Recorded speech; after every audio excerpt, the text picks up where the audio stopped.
I wanted to ask about the atmosphere after the Tottenham match.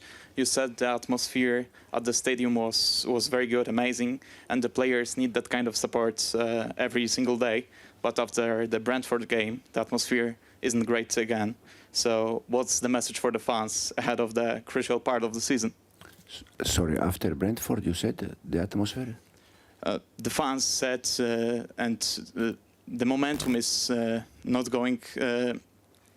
The momentum is not as before. So we thought, the fans thought, after the Tottenham game, we are going to build on this. So we're going to start again after the draw. So what's the message for the fans after to starting the crucial part of the season? No, yeah, we are. I said many times that since day one, since we start, we have been top four. For part of the season, we have been second, and now we have 7 games to go, and we hope to finish where we are in this moment. Okay, thank you very much. Hi Enzo, how are you? Just on the atmosphere in this stadium, I mean, you've been at a few clubs with a few fierce derbies, so you know what atmosphere can be like. How do you prepare your guys for what they could be walking into tomorrow at this stadium? Yeah, first of all, we try to show them also some of the environment in this stadium, so they can adapt, they can be ready tomorrow. But fortunately, you know better than me, in England, almost everywhere the environment is good, is nice. For sure tomorrow will be even more, but I always said the same, that the player, they are lucky. They have to think that they are lucky to experience that kind of games and that kind of moment.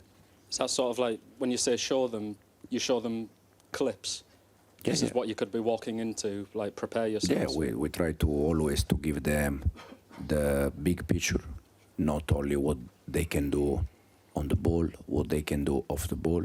Sometimes you also need to show them where you go, because we have players from, you have players from different part of the world, so probably some of them they don't know exactly.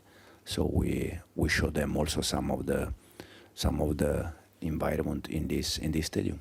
Can I just I think we've asked you before every tie who's starting in goal this time. Is it Jorgensen? Will be Philip, yeah.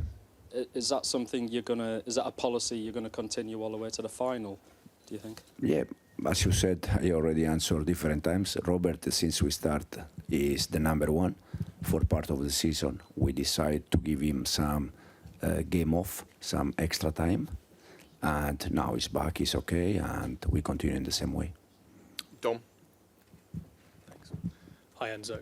Last night we saw an Arsenal team with some very young players hammering Real Madrid, and they've got more than one foot in the semi-final of the competition of the Champions League now.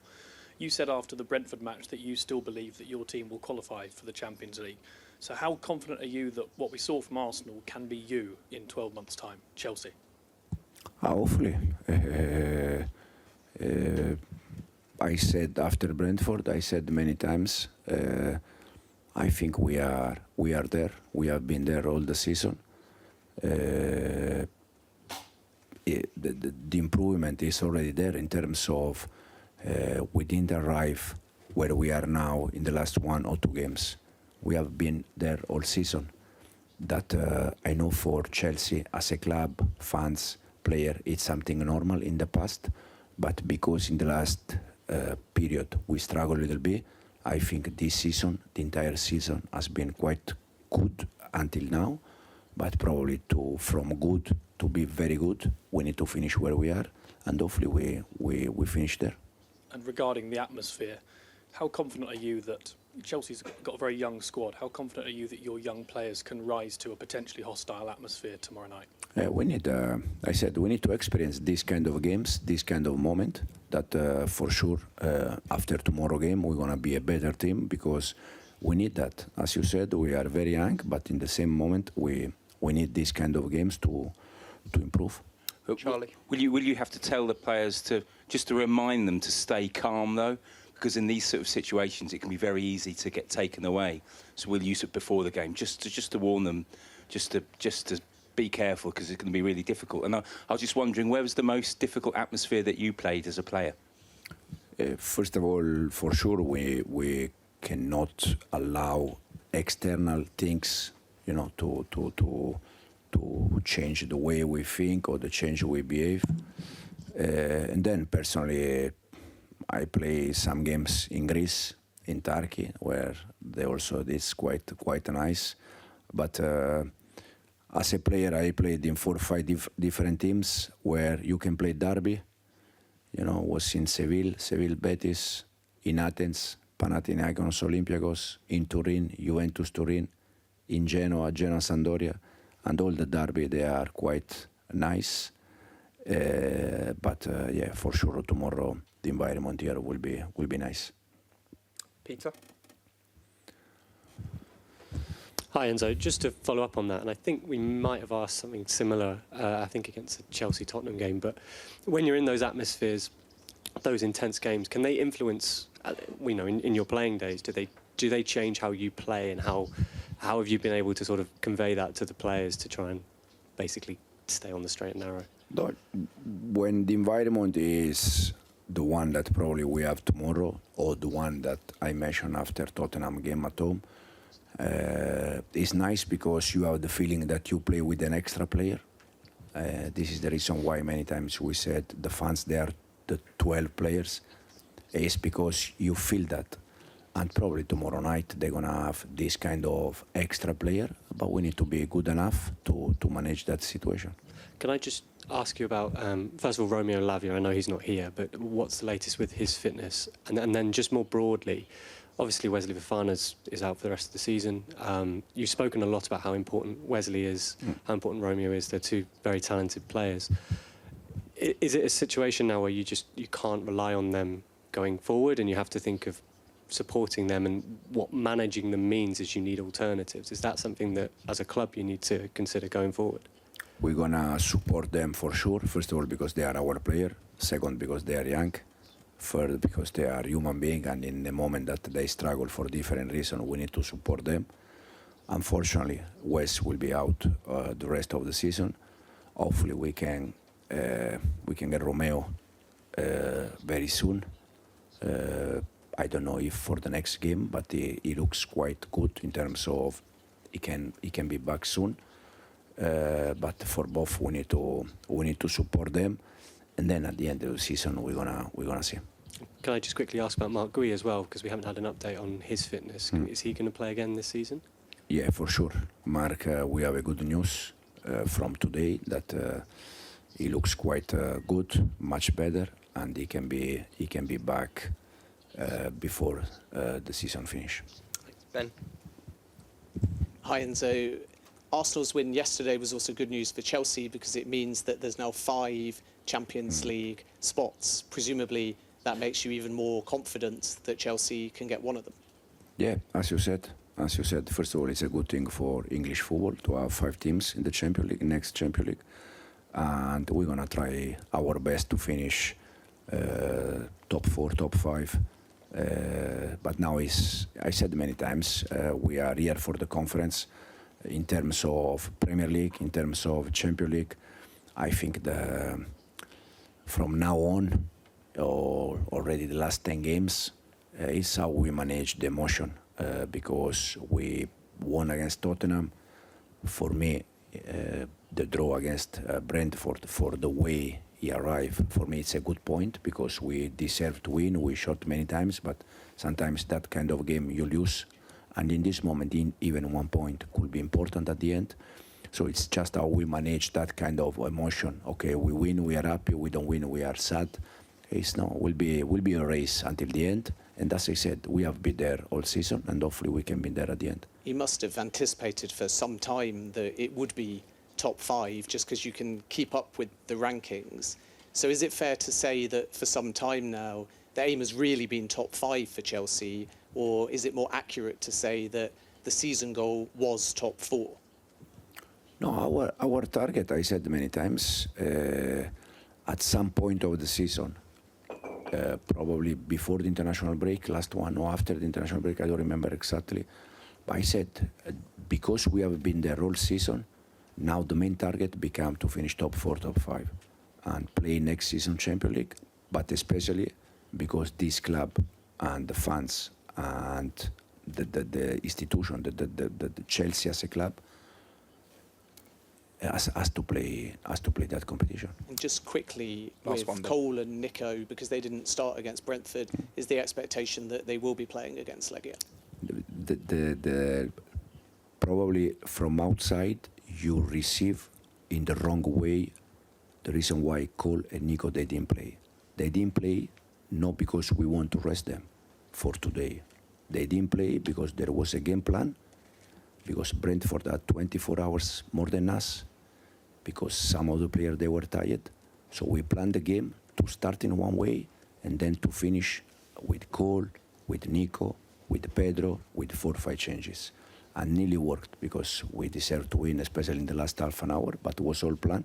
But we didn't decide to leave them out because for today.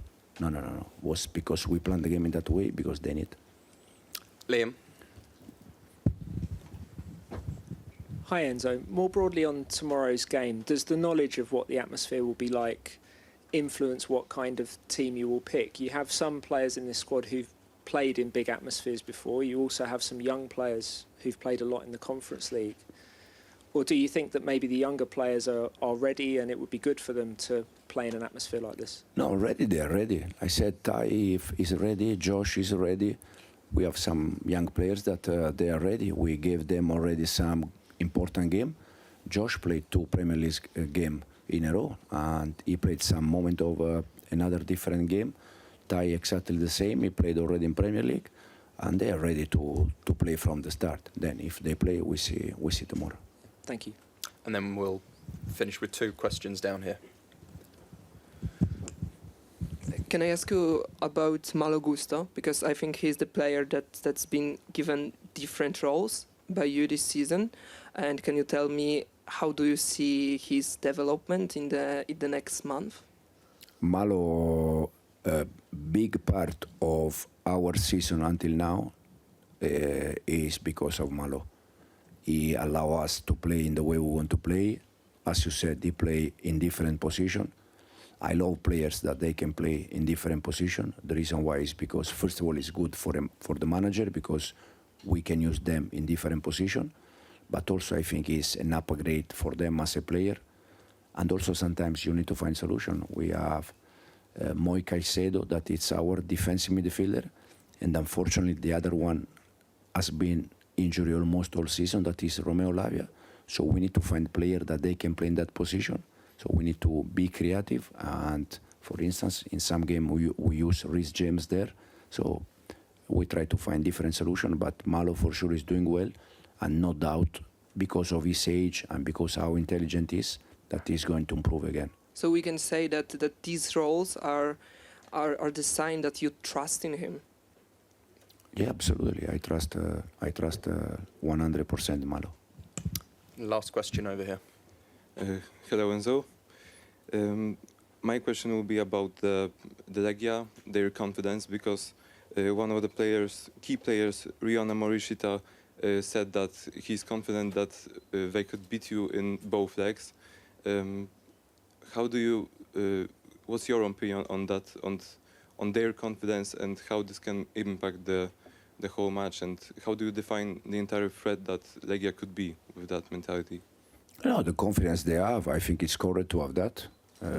Any player before any game, they have to be confident. So I think is completely right. It's good to be confident. And then they have a good team. They play at home, so for sure will be a tough game.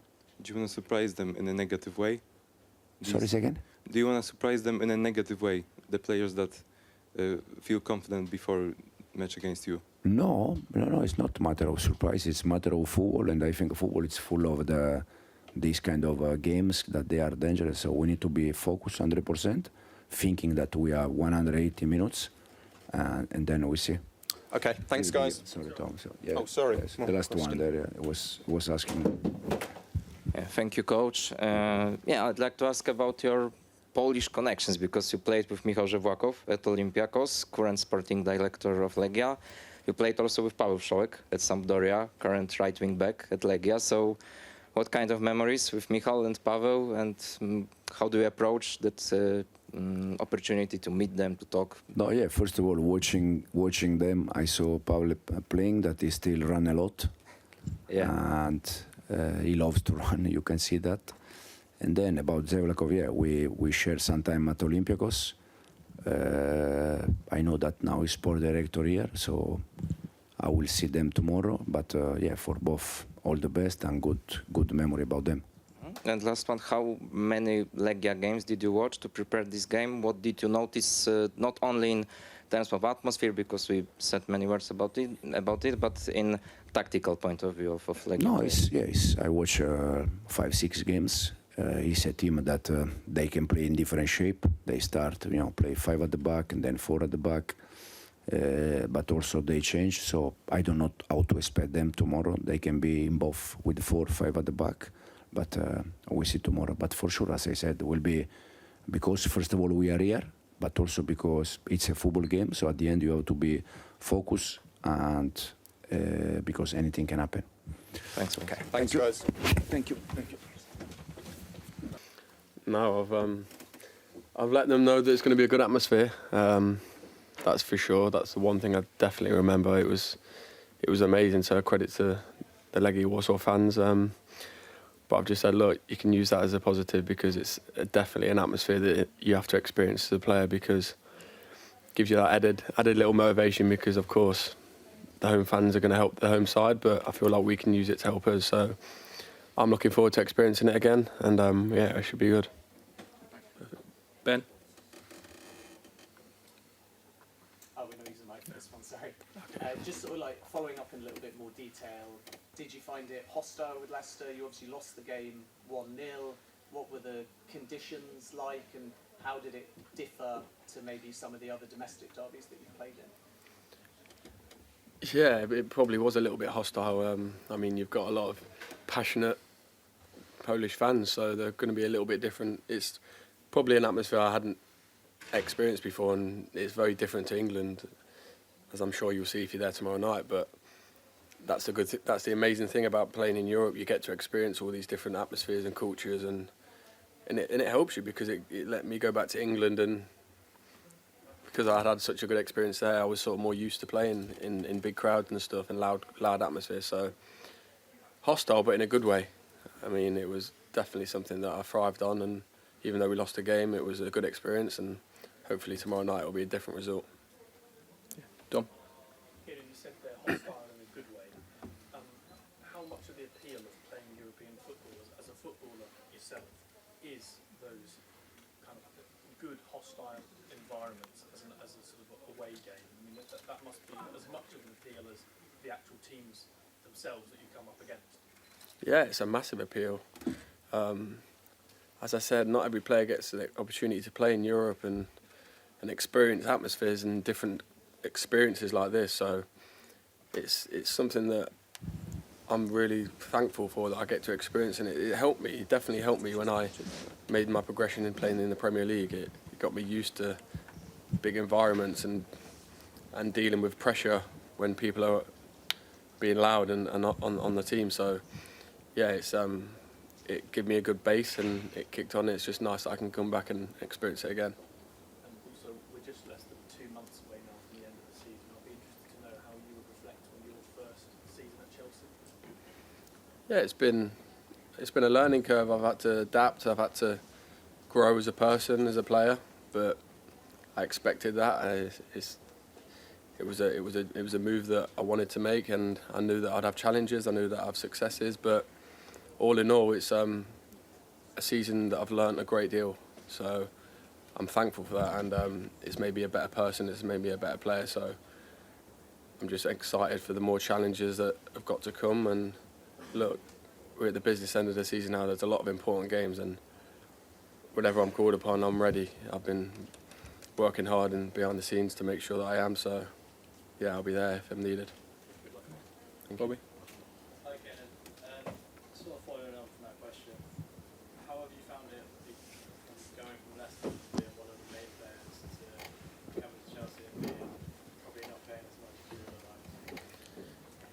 Yeah, it's a difference. Obviously, I'm a football player. I want to play every game. That's the way I am. That's the way I always have been. But I've had to adapt a little bit. And yeah, as I said, I've learned, and it's just something that I've had to deal with. I didn't expect to come in and play every game because I'm not stupid, but like I respect that there's a really good team and a lot of quality. But it's just made me learn new skills and learn new traits that I need to have to become resilient, patient, and I know I'm going to get opportunities, and it's just about trying to take them. So the more that I get, and hopefully I can keep continuing to do that. Has it been frustrating? Of course, like I said, I'm a football player and I want to play every game. So when you're not playing, it's obviously not the best feeling. But I've had to try and use that frustration and turn it into a positive, because otherwise it just wouldn't have been an enjoyable time for me. But that's the life of a footballer. Perfect. Yeah. My question will be about Legia. How do you see the opponent? How do you see Legia as an opponent? Did the coach provide you with any info or instructions before the match? And personally, how do you want to approach this game and the rest of the Conference League, possibly, for you personally as your development? Yeah, Legia are a strong opponent. We've watched a lot of clips on them. They wouldn't be at this point in the competition for no reason, so they've obviously got a lot of quality in the team. And yeah, we've made sure that we've identified what their threats are and what we think we can exploit. But it's going to be a tough 2 games, we know that. But personally, for me and the team, we've got one ambition, and that's to try and go as far as we can in this competition. And that starts tomorrow night. I mean, we're not overlooking anybody, but we know that if we produce our best football, then we're going to be hard to beat. Do you want to add another trophy to the cabinet along with Enzo? Of course. I mean, every competition that I want to play in, I want to win. So it'd be nice to be the first team in history to win every European trophy that's available. So, I mean, that's enough motivation in itself. Great, thank you. You've played in a lot of roles this season. Is there a position where do you feel the most comfortable in? I think naturally I'm a box-to-box number 8, but the things I've learnt under the new manager since I've been playing with him is that you have to evolve and you have to keep learning new things. I think these days football players aren't just one position. They have to be able to deal with a lot of different positions on the pitch and do it well. So naturally I'm a number 8 box-to-box, but if I need to play a bit more offensive, if I need to play a bit more defensive, I feel like I've been taught to be able to do that. So it's just about making sure that whatever position you're in, then you're ready to give the best. Thank you. We've got time for 3 more. We'll start with Liam, then Kieran, and then finish here.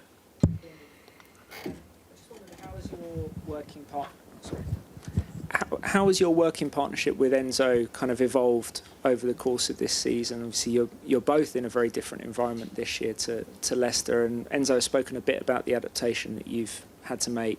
What's it been like from your side? Yeah, look, I've always had a good relationship with the manager. I feel like he's helped me a lot. I feel like I've also helped him, and we've got that mutual respect. Obviously, last year at my previous club, playing every game, it was lovely because it was riding a nice wave. This year it's been a bit different, and we've had to maybe have different conversations at certain times, but that's all part of the role of a football player and a manager. It's not always going to be smooth sailing for either player or person. So, as I said, I've got an enormous amount of respect for the manager. He's done a lot for me, and he deserves to be here, as I think I do as well. So will keep keeping that relationship positive and healthy, and hopefully can keep helping each other when needed. Thank you. Thank you.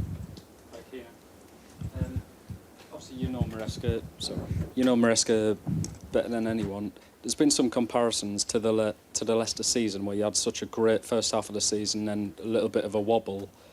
I mean, what is Enzo like during that to get you out of that? Because obviously Leicester he's got the ultimate goal of getting promotion, so he's still got you there in the end. So what's he like during that, and why should fans still believe for the rest of the season, with the tough run in, that he can get them to where they want as well? Yeah, I just think football's it's not smooth sailing 100% of the time. If it would be, it'd be easy. So the main thing is just installing the beliefs and the ideas that he's given us that we have, and not really straying from that. Obviously adapting it at times, but believing that when we do the right things, then we're a force. I think at the start of the season we sort of surprised people by how well we started, and it painted a picture of the team. But I think personally we're in a good position. We're in the business end of the season. We've got a lot to play for. I think that's what you want. That's what you want to be as a player, and you want fans to have these moments. But when tough times come, it's just going back to your values and going back to the things that keep you well. And then I know what football's like. It can just change like that. And hopefully now we're continuing to do the right things every day on the training pitch. I'm pretty sure that will happen. And we'll finish here. You're saying about tough times. Could you say more about atmosphere within the team? Because the expectations are high. You are a young team, and the games ahead of you are tough, all of them. So what's the atmosphere right now? Within the team, within the group? The atmosphere is high, I'll be honest. The last couple of weeks of training and months, they've been a really good standard, and you can see that lads are really pushing each other. Everybody in the squad's pushing each other. So that's all you can ask for as a team. As long as that's happening, then it's bringing the best out of everybody. And look, we know that we're in a position where we can finish the season and it could be a very successful season. So I think that's enough motivation for you to really just put everything to your back in mind and go, look, this is what we need to do. This is how we do it. Let's do it, because at the end of the day, that's our job and that's what we're paid to do. Thanks, guys. Thank you. Thank you. Thanks.